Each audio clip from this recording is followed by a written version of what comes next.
वो ढक चुकी है। उस शक्ति को जागृत करना, साधना का मतलब है अपनी शक्ति को जागृत करना। आप महान शक्तिवान हैं, भगवान के अंश हैं, चैतन्य सत्ता हैं।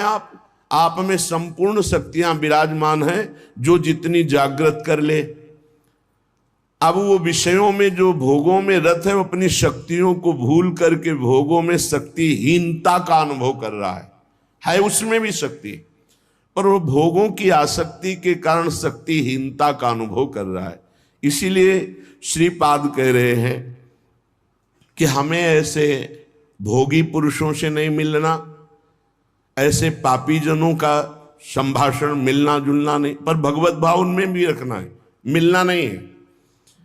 क्षुधा देह त्यागो वर्मी गृहस्थैर नहीं मिला, मैं ऐसे गृहस्थों से मिलूंगा ही नहीं जो भगवान की चर्चा, जिनको सुहाई नहीं देती, जो नाम जप नहीं करते, जो पापाचरण करते हैं, उनके द्वारा दिया हुआ थोड़ा भी अन्न हमारी बुद्धि को भ्रष्ट करके भगवत विमुख कर देगा, पक्की बात। विरक्त हो करके यदि जो गुरु मंत्र नहीं लिए पापाचरण करता है, अधर्मी है, ऐसे का प्रतिग्रह लिया जाए तो बुद्धि भ्रष्ट हो जाती है। और जो भगवत आश्रित रहते हैं तो भगवान ऐसे जनों को सामने आने ही नहीं देते।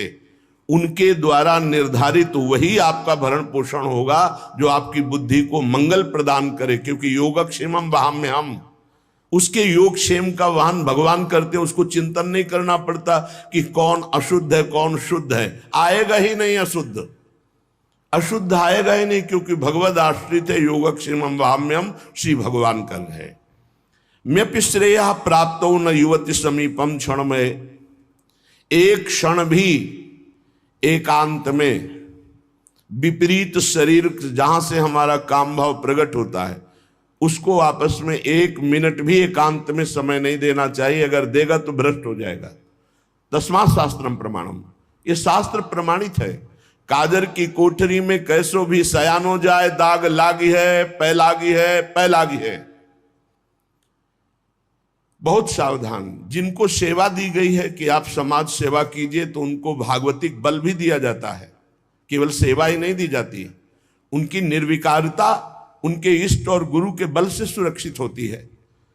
देखो, अगर नाटक करोगे तो माया तुम्हारे सामने नाटक फैला देगी, नहीं निकल पाओगे। सच्चाई से चलोगे तो माया माँ है और कोई दूसरी वस्तु नहीं है। वो माँ की तरह दुलार करके आपको भगवान के चरणों में पहुंचा देगी। ये सब माया ही है। ये माइक माया है, ये आवाज माया है, ये शरीर माया है, ये जो भी आप देख रहे हैं, गो गोचर जहां लघु मनुजाई सो सब माया जानो भाई। ये माया आपकी मुक्त अवस्था को पहुंचाने के लिए है। अगर आप माया को भोक्ता भाव से देख लेंगे तो आप पतित हो जाएंगे। वो माँ है। श्री भगवान के आश्रित जो भक्तजन होते हैं, वो शास्त्र आज्ञा का पालन करते। एक क्षण भी शास्त्र आज्ञा की अवहेलना प्रमाद में की तो फंस जाओगे। वो तो भगवान कृपालु हैं, कृपा करके फिर उसको रास्ता देते, नहीं तो माया रास्ता बंद ही कर देती है। आगे चलने का रास्ता नहीं रह जाता परमार्थ का। तो कह रहे एक क्षण भी शास्त्र विरुद्ध आचरण के लिए किसी को समय मत दो। कोई तुम्हारा मित्र नहीं है, परमार्थ के सब विरुद्ध हैं। एक संसार प्रकृति विरुद्ध करे तो का कीजिए। और आगे के दाझे गए भज पानी में आग लगे तो का कीजिए। एक संसार दुष्ट की संगति ताहू में तुम पुष्ट करावो। क्या भगवत आश्रित हो करके आप अगर मनमानी आचरण शास्त्र विरुद्ध करते हैं तो आपका मंगल हो सकता है? शास्त्र विरुद्ध आचरण करने वाले का कभी मंगल नहीं होता। इसलिए सावधान। देखो, श्रीधाम वृंदावन वास करने वालों को हमने कई बार सत्संग में प्रणाम किया है। या आप रिक्शा चलाते हैं, आप छोटी मोटी दुकान रखते हैं, आप पोछा लगाते हैं यहाँ ब्रजवासियों के घरों में, और आप किसी भी तरह अपने जीवन, तो हम आपको प्रणाम करते हैं। क्यों आप निश्चल और निष्कपट होकर के भगवत धाम का वास करके वृंदावन की प्राप्ति के लिए आप ऐसा कष्ट सहकर कर रहे हैं। लेकिन इसमें छल कपट नहीं, इसमें तिलक कंठी और वेश का दुरुपयोग नहीं। इष्ट और गुरु को गाली पड़ेगी, तुम्हारे सब पुण्य नष्ट हो जाएंगे। सात्विक वेशभूषा का हमने आदेश किया है। कि आप अपने घर में पैंट शर्ट पहन सकते हैं, सात्विक वेशभूषा का आप सम्मान करें। आपके द्वारा कोई वार्ता, कोई चेष्टा, कोई ऐसी करनी हो जाए तो आपके इष्ट और गुरु को गाली मिलेगी। आप इस पर सावधान रहें। आपके इष्ट और गुरु आपका हित कर रहे हैं, आपका हित नहीं। वनवास कर रहे हो, आप वनवासी वेशभूषा में रह सकते हैं। आप वनवास वृंदावन में आप सेवा कर रहे हैं, आप कर सकते हैं।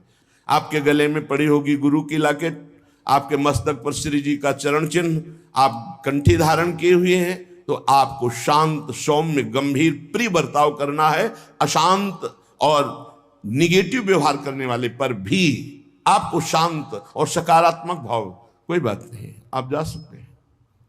वो फिर नाराज हो रहा है, फिर हम हाथ जोड़ रहे हैं। हमें मार पीट, गाली गलौज, छल कपट नहीं करना। और जो यहां आसपास दुकान रखे हुए हैं उनसे हमारी प्रार्थना है, राधा केली कुंज से आपका कोई संपर्क है नहीं। आप दुरुपयोग मत कीजिए वेश का, आप इस स्थान का दुरुपयोग मत कीजिए, नहीं तो आपका वृंदावन वास छूट जाएगा और ऐसी समस्याओं में फंस जाओगे, निकलना मुश्किल हो जाएगा। हमारा संकेत समझ लीजिए, किसी से कोई संपर्क नहीं, सब अपनी अपनी दुकानें लगाए हुए हो। जो विविध प्रकार से सफेद वेश धारण करके, कंठी धारण करके, वाल रखा करके और इसके बाद गंदा आचरण करते हैं, वो अपने गुरु और इष्ट का और धाम का अपराध करते। ऐसे लोग कभी धाम में नहीं मरते। हमारा भूख से शरीर छूट जाए लेकिन हम अधर्म आचरण नहीं करेंगे। सबके ऊपर कानून शास्त्र है और शास्त्र संतों के हृदय से प्रकाशित होता है। वृंदावन वास का मतलब है निष्कपट सरल ढंग से तुम्हारा श्री जी भरण पोषण करेंगे। अचानक कोई व्यवस्थापक ऐसी व्यवस्था कर जाएगा जो लाडली जी के द्वारा प्रेरित है, ऐसे आचरण, गलत आचरण, दोहन वृत्ति, किसी को किसी के संबंध से दोहित करना, गुरु पत्नी गामी कहते हैं उसे। गुरु पत्नी को, गुरु के सबके पत्नी थोड़ी होती, वो तो ब्रह्म ऋषि जो कुछ ऐसे कुल परंपरा जिनकी चली हुई है, और बकाया सब जो विरक्त हैं वो गुरु पत्नी गामी का दोष कैसे लगता है? गुरु के नाम पर उनके द्वारा दी हुई संपत्ति का भोग करना गुरु पत्नी गामी कहा जाता है। श्री जी के द्वारा व्यवस्था होना, गुरु जी के द्वारा व्यवस्था होना एक अलग चीज है। आप उनके नाम, उनकी छाप का प्रयोग करके आप दोहन वृत्ति रखते हैं, ये गुरु पत्नी गामी का अपराध महापापों में आता है। इसलिए सब कोई सावधान होकर वृंदावन वास करो। वृंदावन वास के लिए कह रहे क्षुधा देह त्यागो वर्मी गृहस्थैर नहीं मिला।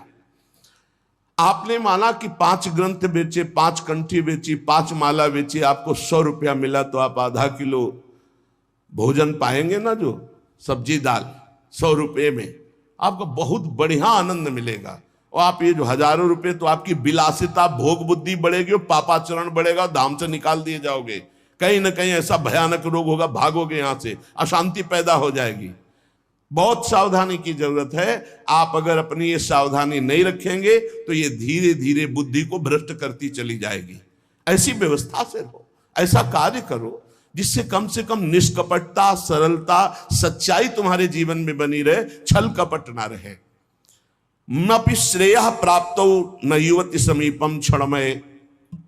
ये मौत की भी मौत है बाबागिरी। काम, क्रोध, लोभ, मोह, मद, मत्सर, इन सब को मार दिया जिसने, और मौत की मौत, मृत्यु का भी भय जिसके अंदर से खत्म हो गया, उसे कहते हैं फकीर। फिकर फार फकनी करे ताको नाम फकीर। फकीर का मतलब खिलवाड़ समझ लिया क्या?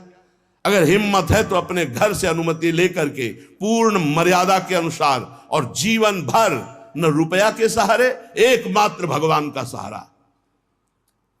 बहुत सावधानी से धामवास करो, ऐसा मत प्रयोग करो।